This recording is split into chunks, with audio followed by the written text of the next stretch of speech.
সবার চরিত্র তো তোমাকে ভালো করবে, এটা তো সার্টিফিকেট না, এই জন্য তোমাকে ভালো করবে। আমাদের চরিত্র এখন এর বড়ই হতে নষ্ট হয়ে গেছে, নষ্ট হয়ে গেছে, একটু সে খারাপ মানুষ করবে, ভালো মানুষ করবে, কারণ আমাদের জীবন আমরা শুরু থেকেই নষ্ট করে ফেলছি।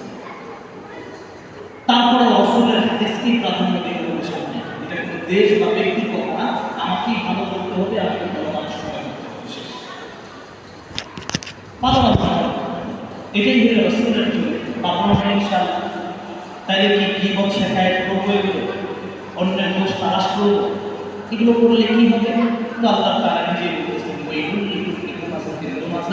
দুর্ভোগ তাদের জন্য যারা মানুষের সামনে মানুষকে লাঞ্ছিত করে, অপদস্থ করে এবং পশ্চাতে তাদের দুর্নাম করে, অর্থাৎ অনুপস্থিতি তাদের বদনাম করে, অর্থাৎ গীবত শেখায়, এগুলো করে মান সম্মান সবকিছু নষ্ট করে ফেলে, একজন আরেকজনের সাথে সম্পর্ক নষ্ট ছিন্ন করে ফেলে, ভেঙে ফেলে।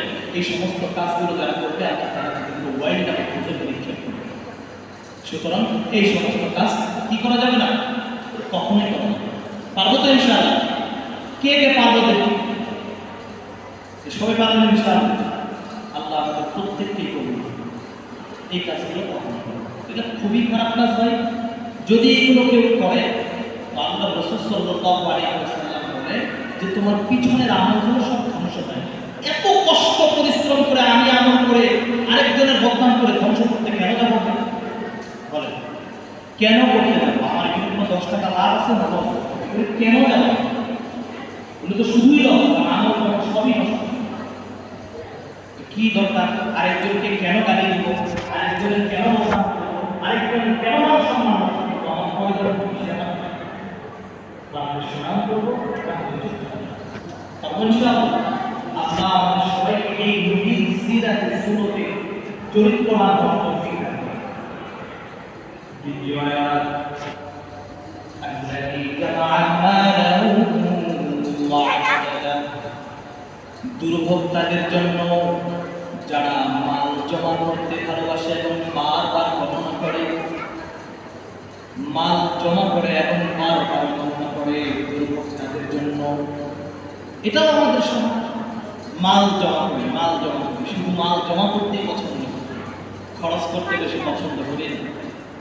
আল্লাযী জামাআ মালাহু ওয়া আদ্দাদা, দুর্ভোগ তাদের জন্য যারা মাল জমা করে এবং বারবার সেটা গণনা করে। মাল জমা করি আমরা, মাল জমা করলে কখনো আসে না, মাল খরচ করলে আমরা, মাল কি করলে? খরচ করলে। বেলাল হাফসি রাদিয়াল্লাহু তাআলা একটা খেজুরের একটা ছোট্ট স্তম্ভ করছে, একটা ছোট্ট স্তূপ করছে। তো আল্লাহ রাসূল সাল্লাল্লাহু আলাইহি ওয়াসাল্লাম বেলালকে বলতেছে, বেলাল তোমার সামনে এটা কি? ইয়া রাসূলুল্লাহ, সামনের প্রয়োজনের জন্য, ভবিষ্যতের জন্য কিছু খেজুর আমি স্তূপ করে রাখলাম। আল্লাহ রাসূল সাল্লাল্লাহু আলাইহি ওয়াসাল্লাম বেলালকে বলে, বেলাল তুমি কি জাহান্নামের কথা ভুলে গেছো? যারা মাল জমা করে তারা তো জাহান্নামের ধোঁয়া দেখবে, তুমি কি জাহান্নামের ধোঁয়া দেখতে চাও? আজকে এই সব কিছু শেষ করে ফেলো। মনে রেখো যে আল্লাহ তাআলা যে ভয়ে তুমি মাল জমা করতেছো ভবিষ্যতে, সেই ভবিষ্যতের দায়িত্ব আল্লাহ তাআলা, যে আল্লাহ তাআলা তোমার ভবিষ্যতের দায়িত্ব নিয়েছেন, সেই আল্লাহ তাআলা ভান্ডারে কোনো জিনিসের কমতি নেই। সেই আল্লাহ তাআলা ভান্ডারে কিনে কোনো জিনিসের কমতি নেই। আমরা কিন্তু খুব ভবিষ্যতের চিন্তা করি, ভবিষ্যতের চিন্তা করে ডিপিএস করে আসে না, ভবিষ্যতের চিন্তা করে এই করে ওই করে কত ডিপিএস মারা গেছে যায় না, জমা ডিপিএস সুদি লেনদেন হিসেবে, যেটা সুদি লেনদেন আছে সেটা আপনার ডিপিএস বলে, ওটা আপনার যদি তাই করুন তারপরে একটা রোগ হবে, মাথার সব কিছু বাইরে যাবে, লাভ হতো না। আহমেদ বলেন বাংলাদেশে যে কত চোর বারবার ডিপিএস খুলে বসে আছে, এগুলা আপনি পাবেন না বেটা?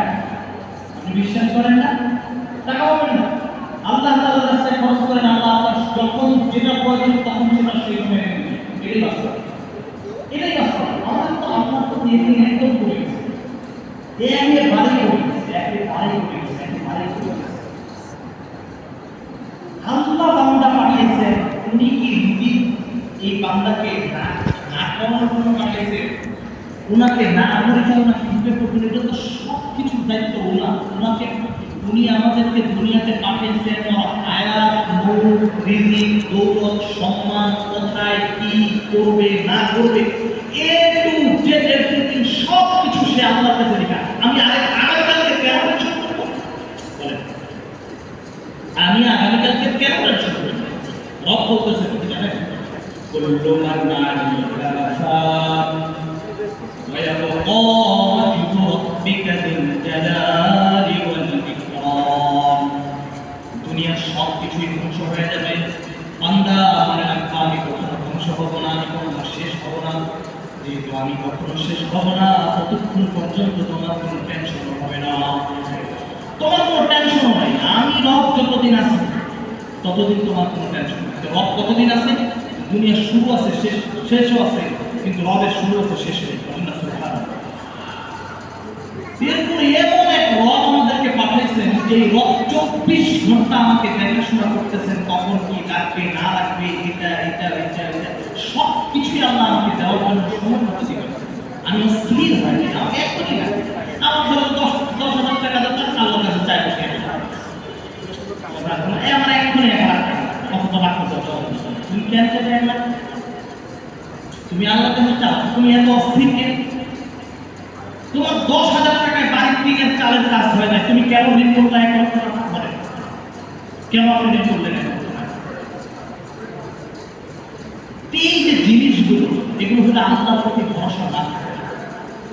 আগামীকালকে কি করবেন ভাই এই চিন্তায় আছেন? আগামীকালকে সুবহানাল্লাহি ওয়া বিহামদিহি সুবহানাল্লাহিল আযীম। আল্লাহর রাসূল সাহাবায়ে কেরামকে বলতেছে, এই আমার সাহাবীরা, মৃত্যুকে তোমরা কতদূর মনে করো? এক সাহাবী বলে, ইয়া রাসূলুল্লাহ, মৃত্যুটা আমি এত কাছে মনে করি, এক ওয়াক্তের নামাজ পড়ছি, আরেক ওয়াক্তের নামাজ পাবো কিনা জানি না। ঠিক কিনা? সাহাবী বলে, ইয়া রাসূলুল্লাহ, এই যে জোহরের নামাজ পড়লেন, জুমার নামাজ পড়লেন, আসরের নামাজ পড়তে পারবে কিনা? ওই সাহাবী বলে, আমি জানি। ঠিক কিনা? আল্লাহর রাসূল এখন কি বলতেছে, আমার সাহাবী, এত দূরে মৃত্যু মনে করো, এত দূরে তুমি মৃত্যু মনে করো? আমি মুহাম্মদ মনে করি নামাজে বসছি, এক পাশে সালাম ফিরেছি, আরেক পাশে ফিরেতে পারি কিনা, মৃত্যু আমার এত কাছে। আর আমি আগামীকালকে চিন্তায় বসে টাকা জমায় বসে হয়ে আছি। একদিন হুজুর আমাদের ক্লাসে নাফহাতুল জামান একটা কিতাব আছে, কিতাবের কথা বলছে যে হুজুর হঠাৎ করে বলতেছে, লিখে দিয়েছে, তোমরা কি শুনছো আজরাইল আলাইহিস সালাম মারা গেছে? কি করে মারা গেল? আজরাইল আলাইহিস সালাম যদি মারা যায় কে বলতো? কি আশ্চর্য কথা বলেন! হ্যাঁ, মারা গেলে 300 বছরের মানুষ, এই মানে আপনার 100 বছরের মানুষ, 100 বছর হায়াতের মানুষ 300 বছর মেয়াদি ফ্ল্যাট কিভাবে নেয় বলেন? 300 বছর মেয়াদি জমি নেয় তখন বলতে আজরাইল আলাইহিস সালাম মারা গেছে। আজরাইল সালাম যদি মারা নাই যায় তাহলে ওরা 100 বছর বয়স, মানে 300 বছর মেয়াদি রিলিজ এ দিল কোন সাহায্য? আমাদের ভবিষ্যতের চিন্তা, ভবিষ্যতের অনেক ভাইয়া ভবিষ্যতের চিন্তা করেন, কতজনের কত স্বপ্ন আমার সত্যি করছে, কতজনের কত স্বপ্ন, কতজনের কত স্বপ্ন। বুধবারে দেখেন নাই নোয়াখালীর বিষয়টা? দেখেন নাই? ওমান ফেরত আসতেছে, কতই না স্বপ্ন, কতই না কিছু, 10 জন মিলে গাড়িতে যাচ্ছে, ফেরত হচ্ছে ওমান প্রবাসীকে নিয়ে, কতই না আনন্দ, তার সন্তানকে দেখতে চেহারা, স্ত্রীর সাথে কতই না আনন্দের কথা ছিল, কতই না আনন্দের কাজ ছিল, তার আত্মীয় স্বজনের সাথে কতই না আনন্দের কথা ছিল। আল্লাহ বলতেছে, না, এটা তোমার নসিবে নাই, এটা তোমার নসিবে নাই, আমি তোমার সুখের মুখ মুখ করে দিব, এটা আমি রব পারি। আল্লাহ দেখাই দিচ্ছেন, করেন? ভবিষ্যতের চিন্তা করে আছেন, কতই না আনন্দ, প্রাণ নষ্ট প্রাণ করে রাখছে, সব কিছুই দুঃসার হয়ে গেছে, হয় না? বাচ্চা, স্ত্রী, আত্মীয় স্বজন সব মরে গেল, আল্লাহ তাকে বাঁচায়। চোখের সামনে দৃশ্যমান কলেজে, স্কুল অ্যান্ড কলেজে কতই না ভবিষ্যৎ ছিল তাদের মা বাবাদের, আমার বাচ্চা এটা হবে, আমার বাচ্চা ওটা হবে, আমার বাচ্চা এটা হবে। রাস্তায় অ্যাক্সিডেন্ট হবে বিধায়, রাস্তায় বিপদ ঘটবে বিধায়, প্রত্যেকটা সন্তানের মা বাবা তাদেরকে সুন্দর করে রাস্তা খাওয়ায়, স্কুলের গেট পর্যন্ত এনে দিত, মনে করতো যে স্কুলের ভিতরে ঢুকাই দিতে পারলে তো আমার বাচ্চা নিরাপদ, মনে করতো না? কত যতই না আশা তাদেরকে নিয়ে তাদের পিছনে খরচ করতো। আপনি আগামী দিনের চিন্তায় বসে আছেন? কোনোদিন কোনো মা, কোনোদিন কোনো বাবা ওইখানে চিন্তা করছিল যে এরকম বড় দুর্ঘটনা ঘটবে? আল্লাহ তাআলা বলে যে শোনো, তুমি নিরাপদ মনে করছো এটা না, আমি নিরাপদ রাখলে একে নিরাপদ। আমি রব যদি নিরাপদ না রাখি, পৃথিবীর কোন জিনিস কোন জায়গায় তোমাকে আল্লাহ ছাড়া পৃথিবীর কেউ তোমাকে নিরাপদে রাখতে পারবে না। তুমি আগামীকালকের চিন্তায় বসে আছো যে কি করবো। আল্লাযী জামা মালাহু ওয়া আদ্দাদা। মনে রাখবেন ভাইয়া, যারা মাল জমা করে এটা আল্লাহ তাআলা একদম পছন্দ করেন না। রব্বুল আলামিন কোরআন কারীমের মধ্যে বলেন, তোমরা বেশি বেশি বেশি বেশি মাল খরচ করো, মাল খরচ করো, মাল খরচ করো। মাসালুল্লাযীনা ইউনফিকুনা আমওয়ালাহুম ফী সাবিলিল্লাহ কামাসালি হাব্বাতিন আনবাতাত সাবআ সানাবিলা ফী কুল্লি সুনবুলাতিন মিয়াতু হাব্বা ওয়াল্লাহু ইউযাইফু লিমান ইয়াশা'উ ওয়াল্লাহু ওয়াসি'উন আলীম। রব্বুল আলামিন বলেন, কেউ যদি আমার মাল খরচ করে, 1 টাকা খরচ করলে কি পরিমাণ আল্লাহ তাআলা দিবেন সেই কথাই কোরআন কারীমে বলতেছেন। গমের একটা দানা যদি নিচে রেখে দেওয়া হয়, ওই গমের দানা থেকে, একটা দানা থেকে শত শত দানা আল্লাহ তাআলা বের করেন। একটা ধানের দানা থেকে আল্লাহ তাআলা শত শত ধান বের করেন। ঠিক তেমনি ভাবে এই দানের কথাটাও আল্লাহ তাআলা উল্লেখ করলেন, যারা আমার পথে 1 টাকা খরচ করবে, আমি তারটা এরকম 70 গুণ বৃদ্ধি করে দিব। রিজিকের মালিককে, হায়াতের মালিককে, সবকিছুর মালিক। আমি বলি রিজিকের মালিক আল্লাহ, আমার মনে মনে চিন্তা করে না রিজিকের মালিক আল্লাহ, কিন্তু আসলে কি বলেন? আল্লাহ বলতেছে খরচ করো, আমি আসমান থেকে প্রতিদিন ফেরেশতা নাযিল হয়। আল্লাহ তাআলা ফেরেশতাকে বলে, যাও অমুকের কাছে এই নিয়ামতটা ছেড়ে দিয়ে চলে আসো। যখন ফেরেশতারা নিয়ামত দিতে আসে, তখন দেখে যে এই মানুষটা বড় বখিল, মাল খরচ করে না। তখন আল্লাহ তাআলাকে যায় বলে, আল্লাহ আপনি যার উপরে এই নিয়ামতটা ছেড়ে দিতে বলছেন সে তো বখিল, সে মাল খরচ করে না। আল্লাহ তাআলা বলে, তাহলে ওদের উপরে এই নিয়ামতটা ছেড়ে দিয়ে আসো যারা মাল খরচ করতে ভালোবাসে। তখন ফেরেশতারা তাদের উপরে আসে মাল খরচ করে দিয়ে, খরচ করেন না, খরচ করেন, যেমন রাখি কিনা আজকে মরে গেলে তো কালকে সব এই সম্পদ নিয়ে মারামারি হবে। আপনি কি মনে করছেন আরে বাবা, আপনি মরে গেছেন, আপনার সম্পত্তি দিয়ে আপনার ফুল হুসুরা করবে না? মরে যান না, খালি মাল জমা করে মরেন। এই মালের কারণে বাংলাদেশে বাপের লাশকে সন্তানে দাফন দিতে পারে না। এই মালের কারণে, এই মালের কারণে, এই সম্পত্তির কারণে বোনের লাশকে দাফন হইতে যায়। এই সম্পত্তির কারণে এখন পর্যন্ত ঢাকা মেডিকেল কলেজের ওই মর্গে যায় দেখেন এখনো লাশ সেভাবে রাখা হয়েছে। আজকে 24 বছর হয়ে যাচ্ছে, লাশ খবর নিতে পারতেছেন এই মালের কারণে। আপনি মাল জমাইতেছেন, এই মাল আপনার সন্তানকে চিনেন না, এটা কত বড় কাল সাপ। এটা ভালো হবে না কাল সাপে পরিণত হবে, এটা আল্লাহ ছাড়া কেউ জানে না। মাল আপনি কার জন্য রেখে যাচ্ছেন? মাল কার জন্য রেখে যাচ্ছেন? আপনি মরেন না, আল্লাহই আপনার চিন্তা বিকাল থেকে উঠে ফেলবে। মাল নিয়ে, জমি জায়গা আর সম্পদ ভাগাভাগি নিয়ে ব্যস্ত হয়ে যাবে। কিসের আপনি, কিসের আপনার ব্যবসা, কিসের আপনার কবরে আছে, কিসের কোন হুজুরা? ওই 3 দিন পর একদিন মনে করবে, মিলাদ না করলে আমার বাবা কি মনে করবে, লোকজন একটু মিলাদ করে দিল, 2-1টা গরু জবাই করে দিল, আপনি জান্নাত চলে গেলেন। বাস খালাস, সোনার বাকি জান্নাত চলে গেলেন 2টা গরু দিয়ে। এই ভরসা নিয়ে আছেন। জীবনে যতক্ষণ বেঁচে আছেন যতক্ষণ আল্লাহ মাল দিচ্ছেন সদকায়ে জারিয়া করে যাবে, কিন্তু কবরে হারে হারে হারে অবস্থায় অবস্থায় সেকেন্ডে সেকেন্ডে আপনি পাইতে থাকবেন। আর যেটা জমা করতেছেন এটার আযাব আপনি পাবেন পাবেন পাবেন, আপনি কবরে যায় দেবেন। এই দুনিয়ার সন্তান ভালো না, যাকে আপনি মনে করতেছেন মানুষের ভালো। যদি আল্লাহ তাআলা তাকে হেদায়েত দান করেন, কোরআনের আলো যদি তার ভিতরে থাকে, যদি আল্লাহ তাকে কোরআনের আলো না, যদি আল্লাহ তাকে হেদায়েত দান করেন, তাহলে সে বাপের সম্পদটা একটু আসল জায়গায়, সম্পত্তিটা ভালো জায়গায় খরচ করার চেষ্টা করবে না, চেষ্টা করবে। কিন্তু আপনার হিসাব আপনাকে দিতে হবে। কিন্তু রাজি আছি তো? এই মাল আল্লাহর পথে খরচ করবো তো ইনশাআল্লাহ, আল্লাহর পথে ব্যয় করবো তো ইনশাআল্লাহ। গরিব দুঃখীর সহযোগিতা করেন, মানুষের পিছনে মাল খরচ করেন, অসহায় মানুষদের পিছনে মাল খরচ করেন, মাদ্রাসার পিছনে খরচ করেন, মসজিদের পিছনে খরচ করেন, আল্লাহ দেওয়া যান মাল যত জায়গায় পারেন, যেভাবে পারেন, যেটা আপনার কাছে ভালো মনে হয় এই কাজটা করলে ভালো হবে, আল্লাহ আপনি মাল দান করছেন, দেন ভাই দেন। কিন্তু আখিরাতের ময়দানে কবরে আপনি 100% পাবেন, 100% পাবেন, লস নেই। পাবো তো ইনশাআল্লাহ। আল্লাহ আমাদের প্রত্যেককে আপনি মাল খরচ করার তৌফিক দান করেন। আল্লাহ রাসূল বলেন, যারা মাল খরচ করে তারা কখনো ধনী ছাড়া গরিব হওয়ার স্বপ্ন দেখতে পারে না।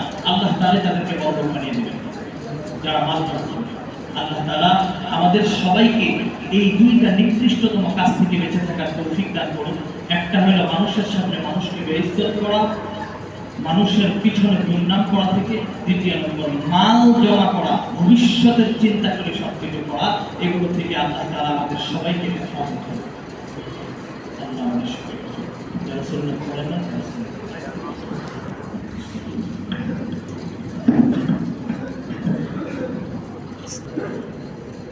الله أكبر الله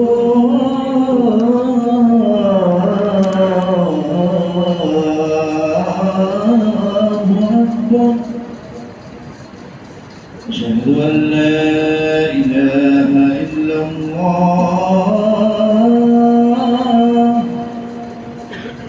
أشهد أن لا إله إلا الله أشهد أن محمدا رسول الله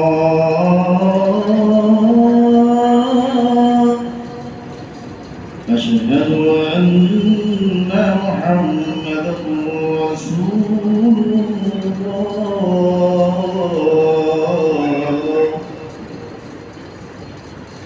حي على الصلاة حي على الصلاة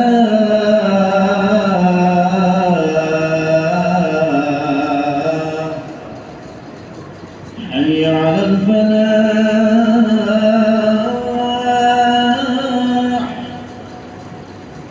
حي على الفلاح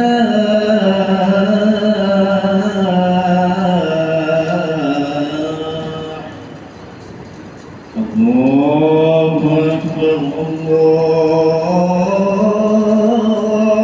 أكبر لا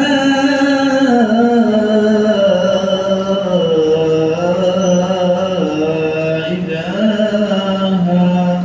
إلا الله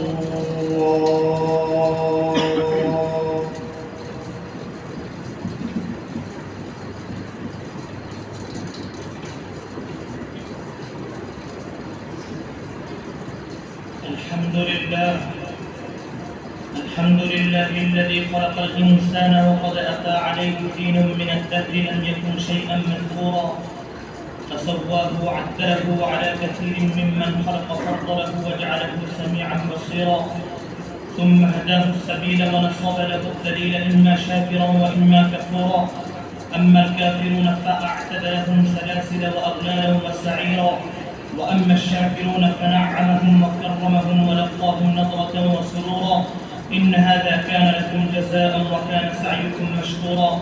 ونشهد أن لا إله إلا الله وحده لا شريك له، ونشهد أن سيدنا وسندنا ومولانا محمدا عبد الله ورسوله صلى الله عليه وعلى آله وأصحابه وأتباعه. أما بعد، فإني أوصيكم ونفسي أولا بتقوى الله، وأحذركم يوما عبوسا قمطريرا، يوم تبلى كل نفس ولا تقبل منها شفاعة ولا يؤخذ منها عدل ولا تجد نصيرا. يومئذ يندم الإنسان ولا ينفعه الندم، ويخرج له كتاب يلقاه منشورا. يا ابن آدم ترزق بالرزق، فإن الرزق مقسوم، والحريص محروم، والاستقصاء شوم، والأجل مختوم. وقد فاز من لم يحمل من الظلم نقيرا. أعوذ بالله من الشيطان الرجيم. ويل لكل همزة لمزة الذي جمع مالا وعدده يحسب أن ماله أخلده. وقال سبحانه وتعالى: يا أيها الذين آمنوا اجتنبوا كثيرا من الظن إن بعض الظن إثم ولا تجسسوا ولا يغتب بعضكم بعضا أيحب أحدكم أن يأكل لحم أخيه ميتا فكرهتموه. بارك الله لنا ولكم في القرآن العظيم ونفعنا وإياكم بالآيات والذكر الحكيم. استغفروا الله لي ولكم ولسائر المسلمين فاستغفروه إنه هو الغفور الرحيم.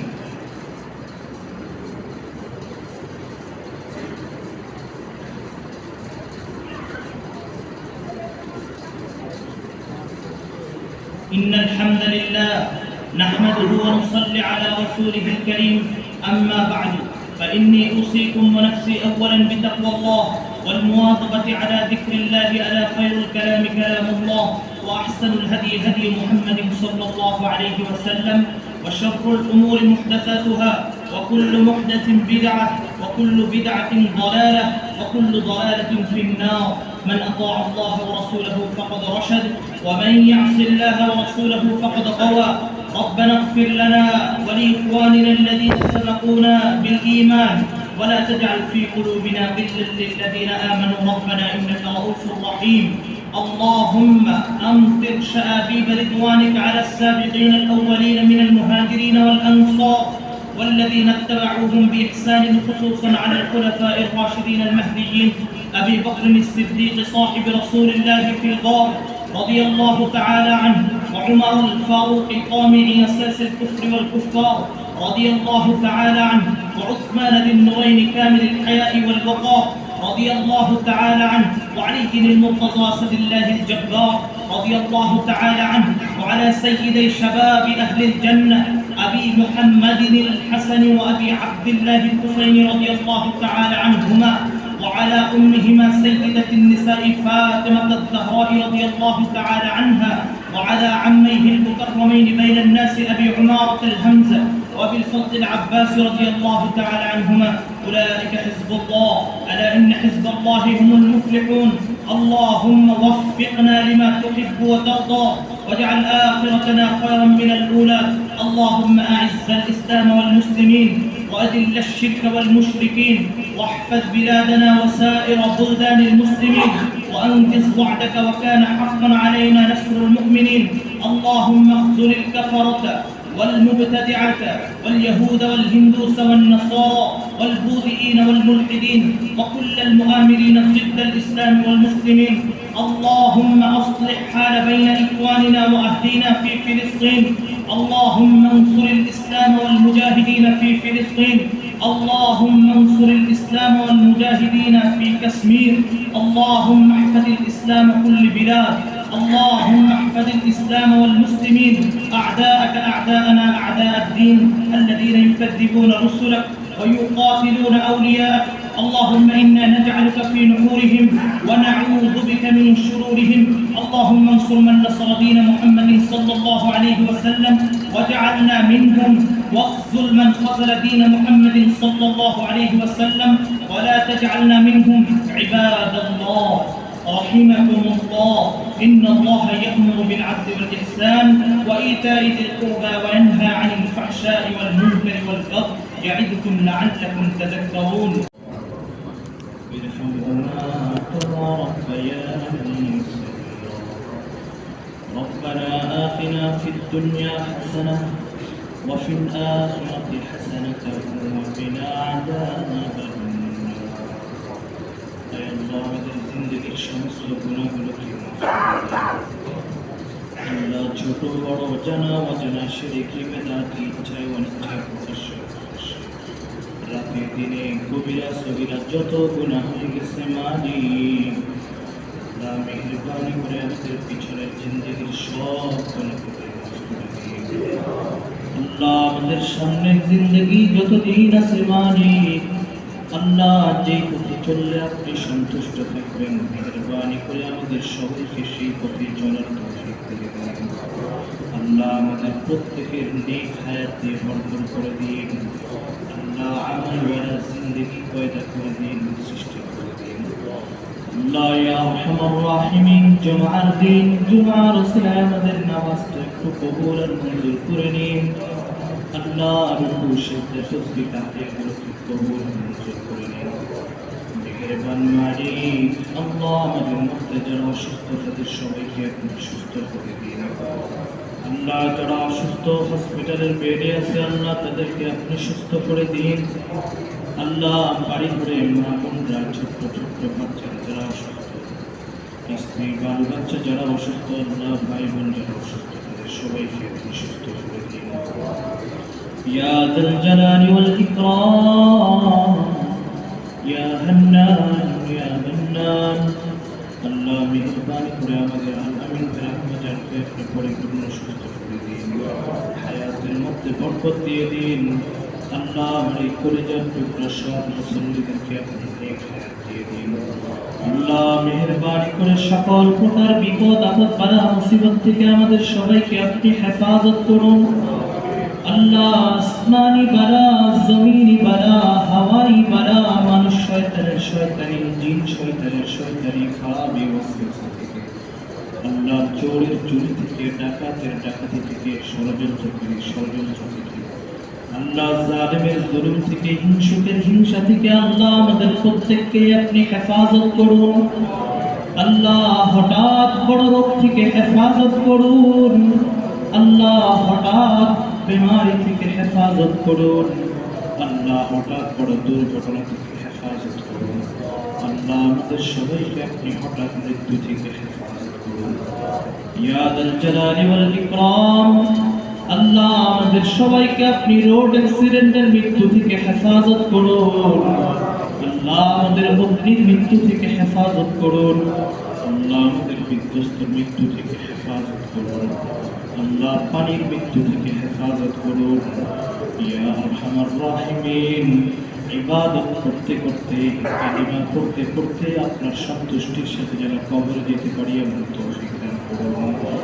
ইয়া আরহামার রাহিমিন ইয়া যাল জালালি ওয়াল ইকরাম ইয়া হান্নান ইয়া মান্নান এমন এক সময় অবস্থান করতেছি মালিক ডানে দাজ্জালের ফিতনা বামে দাজ্জালের ফিতনা সামনে দাজ্জালের ফিতনা পিছনে দাজ্জালের ফিতনা মালিক আল্লাহ চোখ তুলে যেদিকেই তাকাই সেদিকেই শুধু গুনাহ গুনাহ আল্লাহ চোখ তুলে যেদিকেই তাকাই সেদিকেই শুধু ফিতনা ফিতনা ও মালিক এমন এক সময় আমাদের জীবন অতিবাহিত হইতেছে মালিক সকালে ইমান থাকলে বিকালে থাকে না মালিক আল্লাহ বিকালে থাকলে সকালে থাকা অসম্ভব হয়ে যায় মাঝে মধ্যে মালিক ও আল্লাহ আমাদের ইমানের হেফাজতের দায়িত্ব আপনি নিয়ে নিন আল্লাহ মৃত্যুর আগ পর্যন্ত কবরে যাওয়ার আগ পর্যন্ত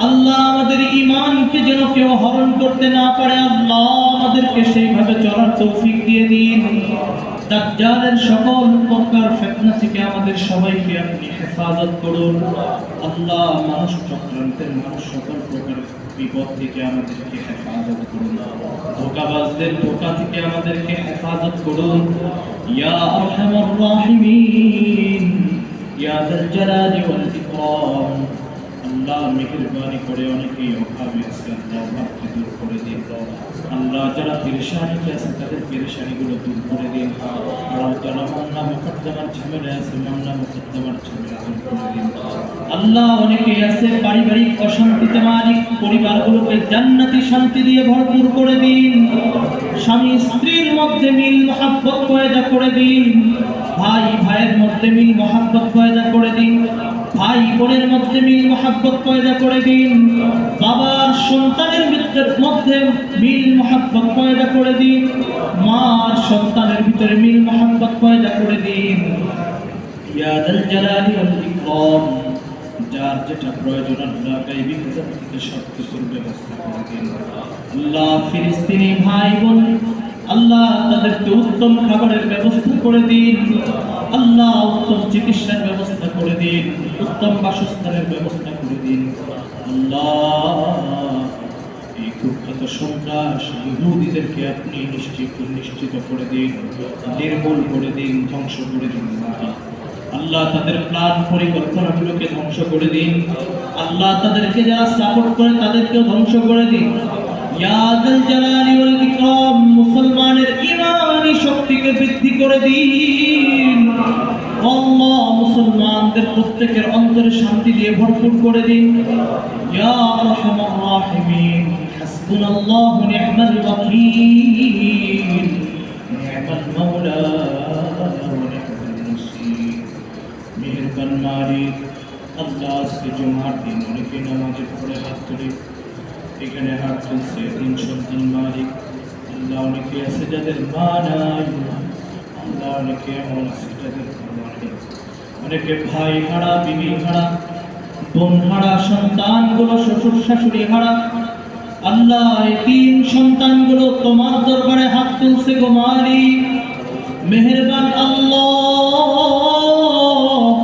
প্রত্যেকটা তিন সন্তানের মা বাবা আত্মীয় স্বজনের কবরগুলোকে জান্নাতের টুকরা বানিয়ে দিন ওগো আল্লাহ পিছনে আমাদের কেউ নাই আমরা কোনোদিন কারো কাছে এই সম্পর্কে বলি না মালিক আমরা জানি আমাদের একজন আছে তার কোনো শরীক নাই কুল হুয়াল্লাহু আহাদ আল্লাহুস সামাদ লাম ইয়ালিদ ওয়া লাম ইউলাদ ওয়া লাম ইয়াকুল লাহু কুফুয়ান আহাদ ওগো আল্লাহ আমরা আপনাকে এক জানি আপনার কোনো শরীক নাই আপনার সমকক্ষ কেউ নাই আল্লাহ আপনার মা নাই বাবা নাই আত্মীয় স্বজন নাই আপনি এক এবং একা আপনি সারা দুনিয়া সৃষ্টি করেছেন মালিক ও আল্লাহ এই সাক্ষী আমরা দিলাম মালিক মেহেরবানি করে আমাদের বাবা মা আত্মীয় স্বজনের কবরগুলোকে আপনি জান্নাতের টুকরা বানিয়ে দিন আল্লাহ আমরা যখন কবরে চলে যাব মালিক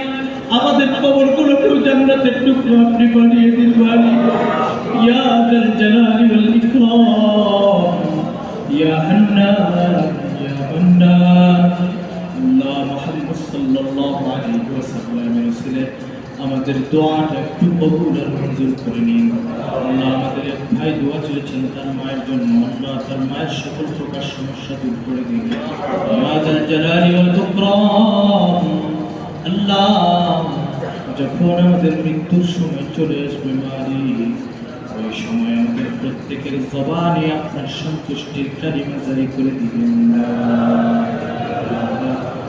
ইল্লাল্লাহু মুহাম্মাদুর রাসূলুল্লাহ